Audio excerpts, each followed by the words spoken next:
सभी को जय मसीह की। संग्राम मीडिया यूट्यूब चैनल में आपका स्वागत है। कृपया संग्राम मीडिया को सब्सक्राइब करें। आज हम मत्ती उसका पहली अध्याय अध्ययन करेंगे। यीशु की वंशावली। अब्राहम की संतान, दाऊद की संतान, यीशु मसीह की वंशावली। अब्राहम से इसहाक उत्पन्न हुआ, इसहाक से याकूब उत्पन्न हुआ, याकूब से यहूदा और उसके भाई उत्पन्न हुए। यहूदा और तामार से फिरिस व जेरह उत्पन्न हुए, फिरिस से हिस्रोन उत्पन्न हुआ और हिस्रोन से एराम उत्पन्न हुआ। एराम से अम्मीनादाब उत्पन्न हुआ, अम्मीनादाब से नहशोन और नहशोन से सलमोन उत्पन्न हुआ। सलमोन और राहाब से बोज उत्पन्न हुआ, बोज और रूत से ओबेद उत्पन्न हुआ और ओबेद से यिशै उत्पन्न हुआ और यिशै से दाऊद राजा उत्पन्न हुआ और दाऊद से सुलेमान उस स्त्री से उत्पन्न हुआ जो पहले उरिय्याह की पत्नी थी।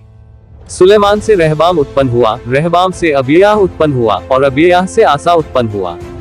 आसा से यहोशाफात उत्पन्न हुआ, यहोशाफात से योराम उत्पन्न हुआ और योराम से उज्जियाह उत्पन्न हुआ। उज्जियाह से योताम उत्पन्न हुआ, योताम से आहाज उत्पन्न हुआ और आहाज से हिजकिय्याह उत्पन्न हुआ।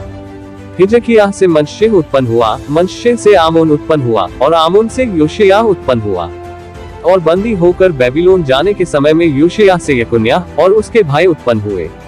बंदी होकर बेबीलोन पहुंचाए जाने के बाद यकुन्याह से शालतिएल उत्पन्न हुआ और शालतिएल से जरुब्बाबिल उत्पन्न हुआ, जरुब्बाबिल से अबीहूद उत्पन्न हुआ, अबीहूद से इल्याकीम उत्पन्न हुआ और इल्याकीम से अजोर उत्पन्न हुआ। अजोर से सदोक उत्पन्न हुआ, सदोक से अखीम उत्पन्न हुआ और अखीम से इलीहूद उत्पन्न हुआ। इलीहूद से इलियाजार उत्पन्न हुआ, इलियाजार से मत्तान उत्पन्न हुआ और मत्तान से याकूब उत्पन्न हुआ। याकूब से यूसुफ उत्पन्न हुआ जो मरियम का पति था और मरियम से यीशु जो मसीह कहलाता है उत्पन्न हुआ। इस प्रकार अब्राहम से दाऊद तक 14 पीढ़ी हुई और दाऊद से बेबीलोन को बंदी होकर पहुंचाए जाने तक 14 पीढ़ी और बंदी होकर बेबीलोन को पहुंचाए जाने के समय से मसीह तक 14 पीढ़ी हुई। यीशु का जन्म। यीशु मसीह का जन्म इस प्रकार से हुआ कि जब उसकी माता मरियम की मंगनी यूसुफ के साथ हो गई तो उनके इकट्ठा होने से पहले ही वह पवित्र आत्मा की ओर से गर्भवती पाई गई।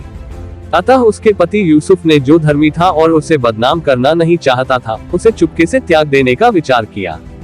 जब वह इन बातों की सोच ही में था तो प्रभु का स्वर्गदूत उसे स्वप्न में दिखाई देकर कहने लगा, हे यूसुफ, दाऊद की संतान, तू अपनी पत्नी मरियम को अपने यहाँ ले आने से मत डर, क्योंकि जो उसके गर्भ में है वह पवित्र आत्मा की ओर से है। वह पुत्र जनेगी और तू उसका नाम यीशु रखना, क्योंकि वह अपने लोगों का उनके पापों से उद्धार करेगा। यह सब इसलिए हुआ कि जो वचन प्रभु ने भविष्यद्वक्ता के द्वारा कहा था वह पूरा हो। देखो, एक कुंवारी गर्भवती होगी और एक पुत्र जनेगी और उसका नाम इम्मानुएल रखा जाएगा, जिसका अर्थ है परमेश्वर हमारे साथ। तब यूसुफ नींद से जागकर प्रभु के दूत की आज्ञा के अनुसार अपनी पत्नी को अपने यहाँ ले आया और जब तक वह पुत्र न जनी तब तक वह उसके पास न गया और उसने उसका नाम यीशु रखा।